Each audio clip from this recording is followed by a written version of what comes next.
Christmas means to me, it means family. It means being close to the ones you love and remembering all the good things you have in life. A time when you can spend time with your families, eat loads of food. I'm a new dad and my son was born in March, so I'm very, very excited about spending the day with him and seeing him open his presents.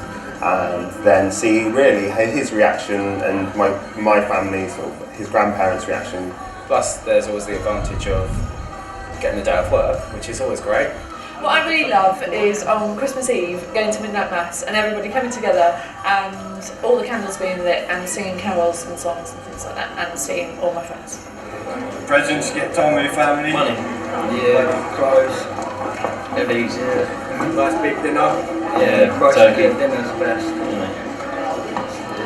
It means that I get to eat like good food that's not from Iceland, that costs £1 and is covered in salt, and I don't have to cook it for once. I don't have to do my washing either. I get to sleep in a nice comfy bed, and my house is warm, which is in uni, my house has no heating, and my bed is very much hard. Being together, just having a nice time and thinking of people less fortunate, I suppose. I think it means family. I think the religious aspect is one thing, but I think it's more about family getting together, for me anyway. I live in the United States, so I come over for Christmas to be with my family, and it's important. Well, really, it's meeting the grandchildren, I suppose, really, and they're all being together. They all sing little songs, and we all have a good time, and it'll be lovely, there, yeah. To me, Christmas means spending time with your family and friends and having a good old drink. Christmas means so much to so many of us. Money, as you're like looking around. Money, I wouldn't say that. You said that. Pin in my mouth, let's distract myself. But seriously though, if they interviewed us, if they interviewed what we actually thought about Christmas, about what we actually think about on Christmas or during the Christmas season, our answers would look very similar to that. I know for myself, I can relate to that. Now, if you asked me, I wouldn't say those answers, but if you went based on what I was thinking, then that would be what would come up. Not yesterday. On Christmas Day, every year I go up to Michigan to my grandparents' house with my dad, my sister. My dad's side of the family's up there, and it's really rad. We have a great time up there. And every year, in the past like 4 or 5 years, my grandma has always been like, Stephen, will you pray for dinner? Because I'm the pastor. So naturally, I would be the one that would have to pray. And every year I'm like in my head, I'm like, Grandma, I'm not the only one that has to pray. Like in my head, I don't tell her, Grandma, no, I'm not going to pray this year. No, because I don't mind praying, but it's just funny because she's like, you're the pastor, I'm so proud of you. And so this year I'm playing a Scrabble with my cousins, and my dad comes up, he's like, hey, I think Grandma will ask you to pray. I was like, yeah, probably. She didn't. Grandpa did. And so we get together, we circle up, and Grandma's like, Stephen, will you pray? Because she didn't know Grandpa already asked me, so Grandma did ask me. I guess I lied. And so I'm like, yeah, sure. And so we close our eyes, and I start to pray, and basically what comes out of my mouth is just a normal prayer for any other day. Praying for the food and stuff like that. That's what is about to come out of my mouth. And I'm like, oh my gosh, I've forgotten why we're here. I'm the pastor here, and I have forgotten why we're even together in this house right now. And so I come up with, and I just start praying something that's probably the most scattered and just stuttered prayer that I've ever given, because I'm trying to come up with, I'm trying to remember why we're even here. I'm like, oh my gosh, wow! But it was a huge wake-up call to me, and it's something that I think that so many of us can fall into. I know just talking to some students, it's, hey, or if we, how's Christmas for you? Oh, this is okay. I have to be with my family. I have to be with my family. And for some of us, it's like, yeah, we don't want to be with our family because our family doesn't treat us well, or we'd rather be in other places. And we've forgotten what it is that we're celebrating. Today we're going to be we're going to be reading and learning about a holiday that the Jews celebrated. Something where I think that as Christians, how we forget sometimes about what Christmas is about.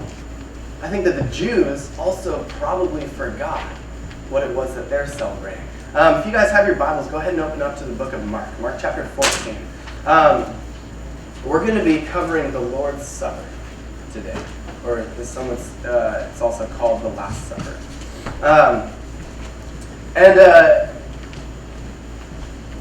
Last week, we heard a Christmas message. And so basically what we're doing is Jesus was born last week, like in the message, like we covered that. And now this week we're skipping basically almost all of Jesus' life. And we're going straight to the end. Not the very end, but like the end, like coming up on the end. And this is the Lord's Supper. We're skipping all the miracles he did, and we're going straight to, all right, Jesus is explaining why he came. So Mark chapter 14, verse 12. On the first day of the Feast of Unleavened Bread, when it was customary to sacrifice the Passover lamb, Jesus' disciples asked him, "Where do you want us to go and make preparations for you to eat the Passover?" And so immediately we read this. And if you're like me when I was in high school, and probably even up to a couple of years ago, probably like 5-6 years ago, you guys were in like junior high. When I heard this, I didn't really connect all the dots. And so we're going to connect the dots today. To understand Christmas, we have to understand the history. We have to understand, okay, what is it that we're celebrating? And so the disciples asked Jesus, "Where do you want us to go and make preparations for you to eat the Passover?" And so immediately, if we're not Jewish, we're like, okay, what's the Passover? If we're not super familiar with the Old Testament, we're like, Passover, is that some sort of holiday? Yes, it is a holiday. But just like Christmas, to understand the history and why we celebrate it, we have to understand it for the Passover as well. And so keep a finger or a pen or a piece of paper or notebook it on your phone or whatever it is, I don't know. And go back to Exodus chapter, hold on, I can get this. Chapter 12. I'll see that. Yes, chapter 12. Exodus chapter 12, verse 12. So that's easy. Basically, what we're getting to right here. Where are my fingers? Okay. A couple weeks ago, when Christopher was talking in Big Church, he was talking about Moses and the Exodus. We didn't actually cover the Exodus, which is the Israelites coming out of Egypt. And so real quick, Moses goes into Egypt. Moses is sent from God. The Israelites are enslaved in Egypt to the Egyptians. And God sends a deliverer, Moses, to deliver them out of the hand of Pharaoh so that his people could go into the land of Canaan, the promised land. And so Moses, he confronts Pharaoh, and Pharaoh says, "No, I'm not going to let your people go." And Moses says, "All right, well, God says so here's some plagues." And so God basically uses Moses to talk to Pharaoh, and there's 9 plagues that God inflicts onto Egypt. So we're like, there's 10 plagues. Yes, there is. But after 9 plagues, Pharaoh's heart is still hard, which means he doesn't want to let the Israelites go. And so God says, "All right, I've got one more plague, Pharaoh. You will let my people go." And so this last plague, God is going to basically come and go through Egypt, and all the firstborn of every family are going to die. And so God says, "All right, Moses, since I'm going through land, the firstborn of every family is going to die.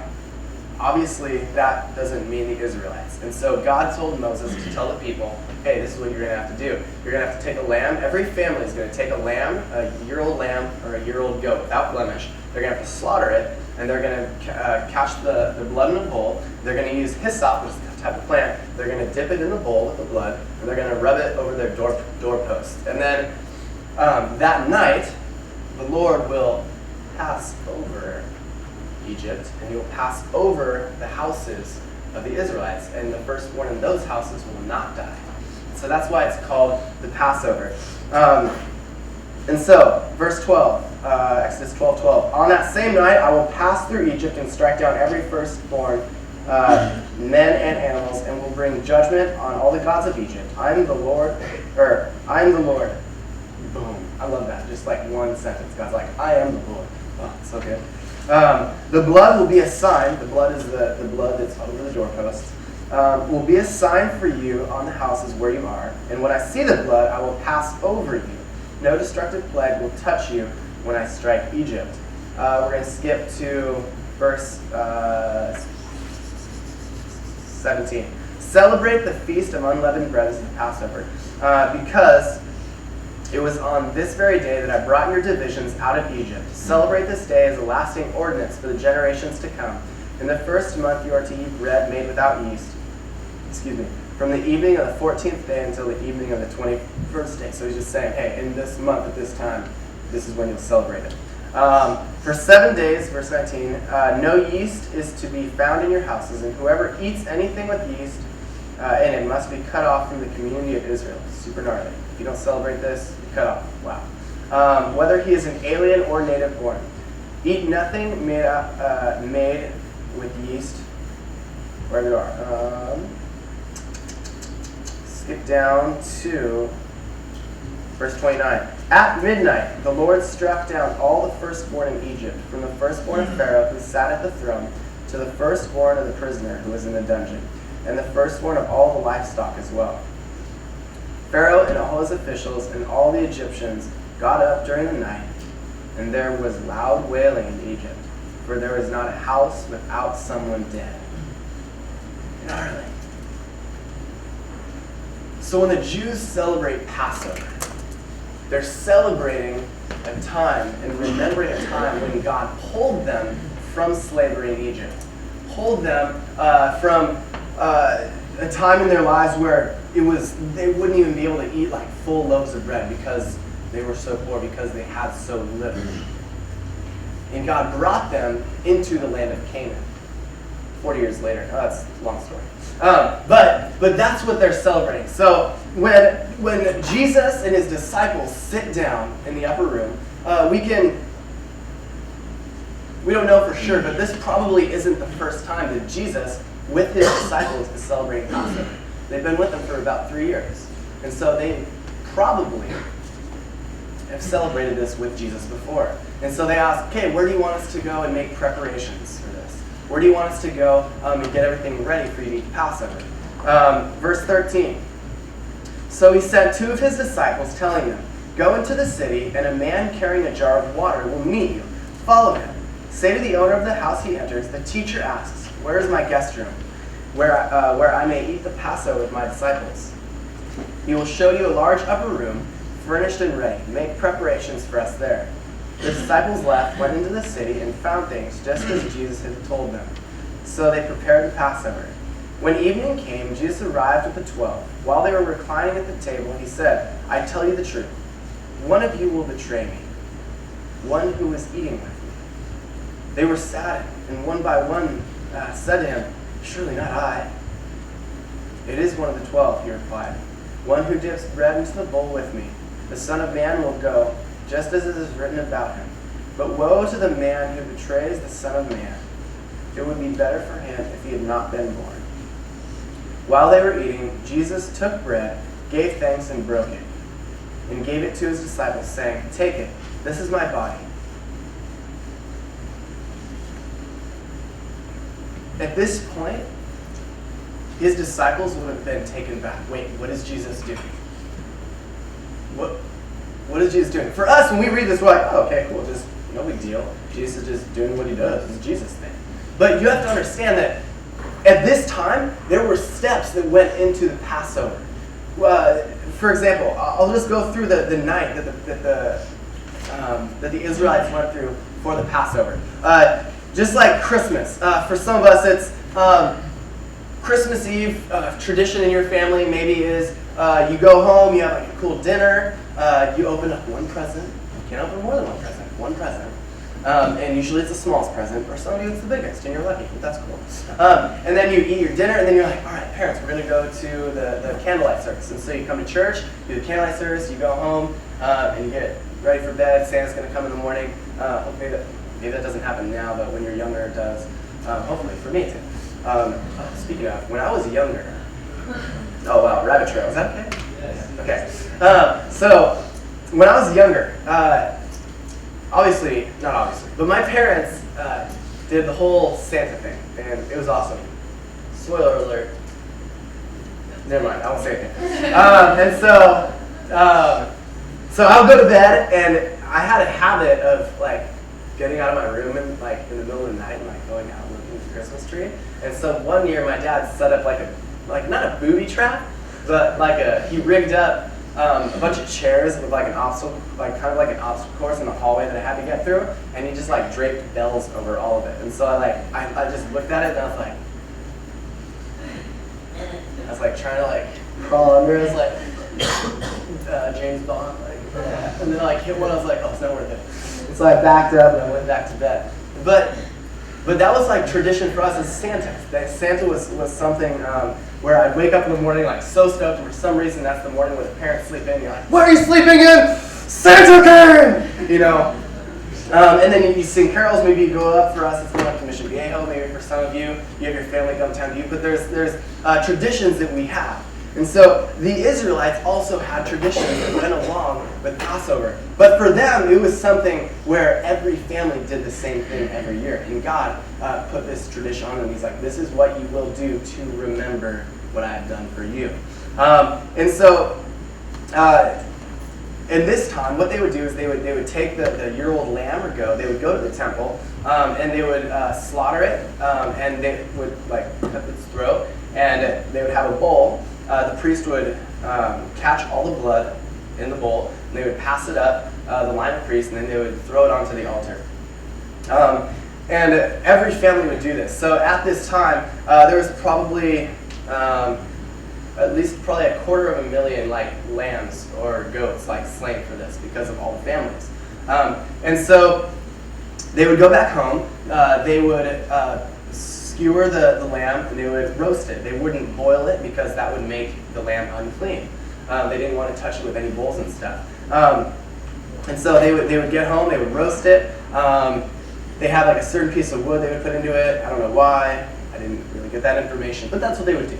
And then they would sit down, and what they would have is they would have like a kind of a square table, but there was like a hole in it, and so you would sit around it, you would recline. You didn't have chairs like this, you know. You would do this, and then on the floor, like, eating like this, you know, you have like a back rest and whatever. And so that's how they would eat the meal. There would be the head of the house, and the head of the house would kind of lead, so it'd be like the dad, he would lead the whole feast. They would have 4 different cups. The first cup they would drink from at the beginning. It was called the cup of Kadesh, which means sanctification or separation. So they would be separated from Egypt. So everything they did was to remember what God had done for them. Then they would, the head of the house would wash their hands. There was numerous times throughout the meal where they would wash their hands. They would take a piece of parsley or lettuce, and they would dip it into the bowls of salt water. The reason they did this was the salt water represented the sweat and the tears that came from the Israelites when they were in Egypt. The sweat from the hard work they had to do, and the tears from the hard work they had to do. And how horrible it was there. And the parsley stood for the blood that was smeared across the door frame. So the hyssop, it represented that as they smeared the blood across the door frame.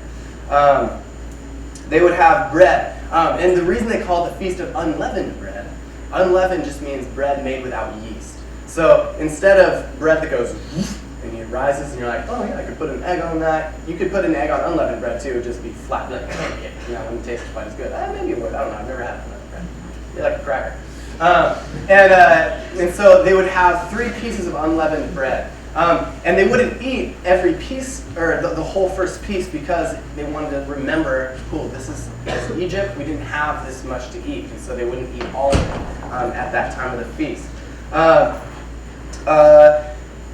Then the youngest in the family would say, hey, Dad, this is what they would say, what makes today different, and why are we doing these things? This is what they would ask the father, the head of the household. And then he would respond. He would respond with the story of deliverance. And then they would sing praise to God from different psalms. They had a certain set, they had set psalms that they would sing. You'd sing those every year, just kind of like the carols that we sing this year. Then they would drink from the second cup, and that was called the cup of Haggadah. I may not be pronouncing these right, but that's what it looks like to me. Haggadah, which is the cup of explaining what it was that they were celebrating. It'd be like reading Luke chapter 2 with your family, explaining, hey, this is why we celebrate Christmas. Then they would wash their hands again, and everybody would do this. They would have bitter herbs placed between 2 pieces of unleavened bread and then dipped in the carochette paste. Basically, the carochette paste is a paste made with different nuts and dates. And what that represented was the bricks that the Israelites had to make in Egypt.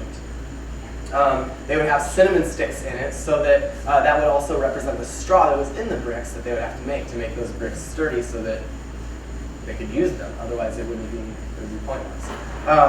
And that was what the bitter herbs dipped in the carochette paste would be. Bitter herbs, the bitterness of slavery. Then they would eat the meal. They would eat the whole meal, the whole family. That would be the lamb and stuff like that.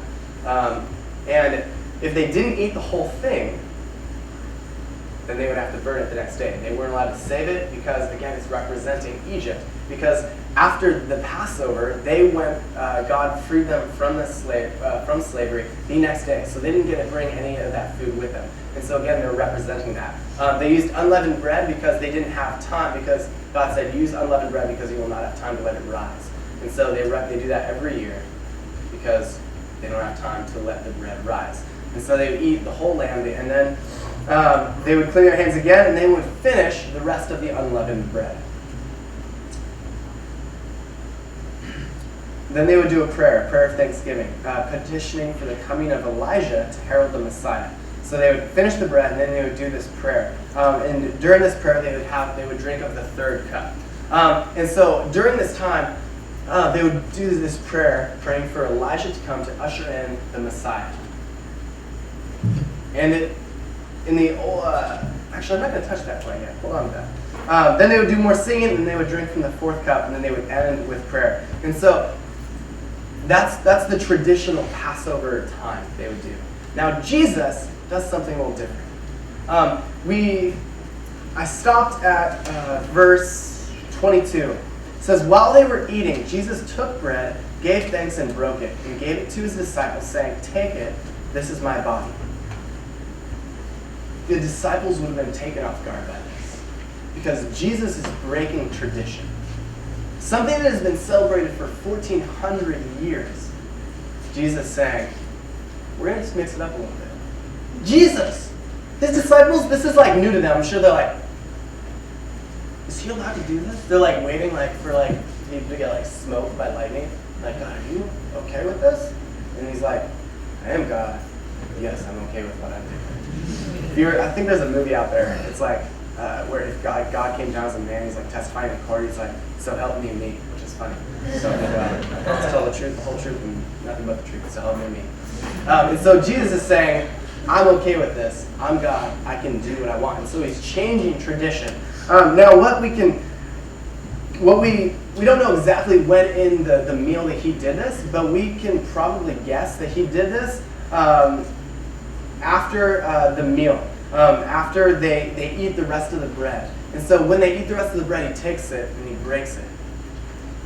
He says, take this, eat this is my body. And then he continues in verse 23. Then he took the cup, gave thanks, and offered it to them, and they all drank from it. This is my blood of the covenant, which is poured out for many, he said to them. I tell you the truth, I will not drink again of the fruit of the vine until the day when I drink it anew in the kingdom of heaven. So Jesus does something different. He takes that last cup, not the last cup, the third cup, and he changes that as well. But what's awesome about this is that third cup is asking for a Messiah, for Elijah to come and to usher in Jesus as the Messiah. And you guys know who John the Baptist is. John the Baptist is Jesus' cousin, who basically came and he started proclaiming, hey, repent for the Messiah is coming. And a lot of the teachers of the law and the Jews said, is this Elijah? They would refer to John the Baptist as Elijah. And so Jesus is basically saying, you've been praying, he's saying to his disciples, you've been praying every year. And the Jews have been praying every year for 1,400 years for Elijah to usher in the Messiah. I'm the Messiah. That's what Jesus is saying. We don't have to do this anymore. We don't have to drink this cup asking for the Messiah anymore because I am He. That's basically what Jesus is saying. Incredible.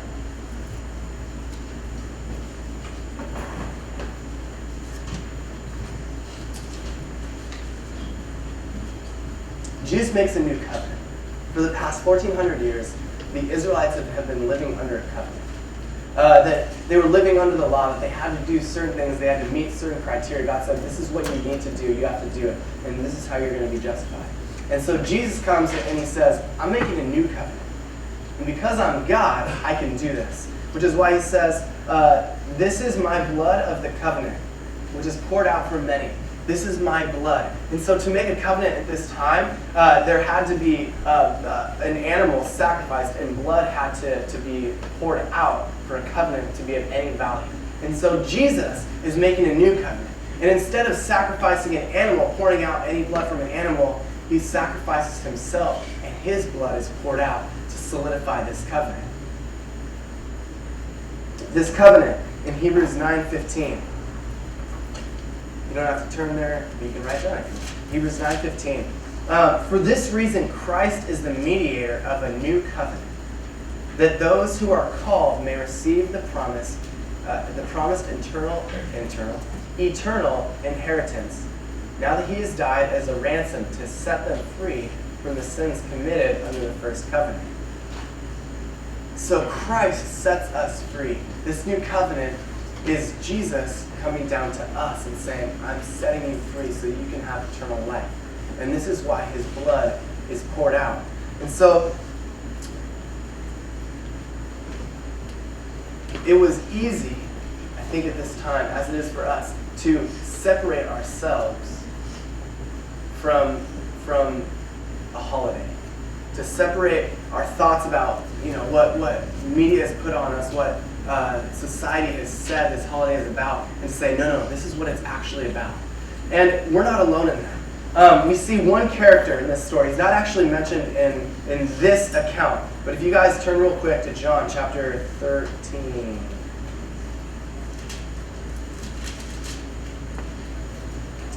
Verse 18. This is a different account of the same story. This is John's account. We're going to start in verse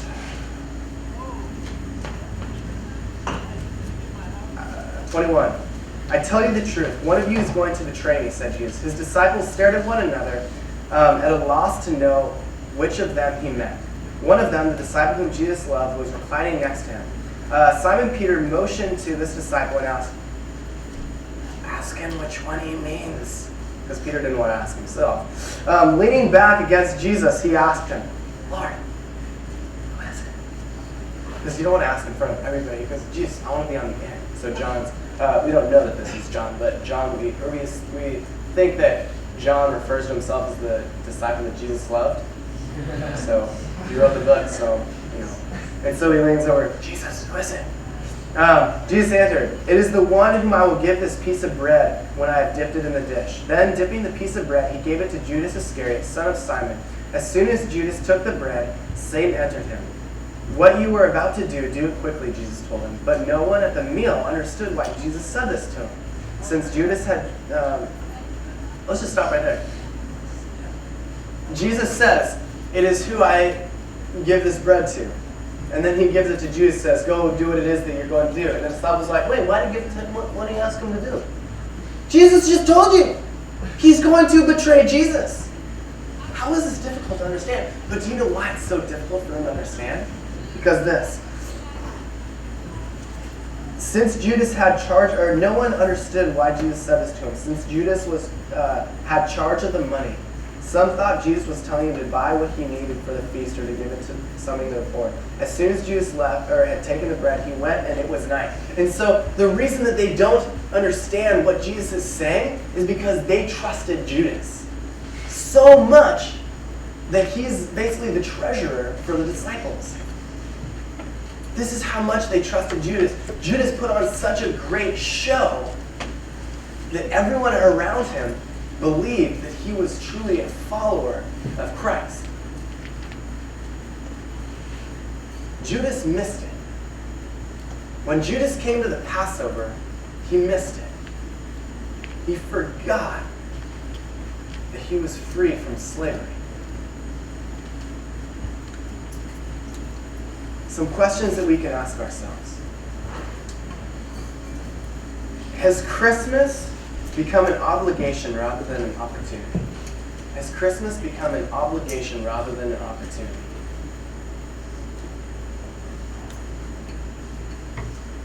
Do we go to Christmas because we're obligated, because we have to do Christmas?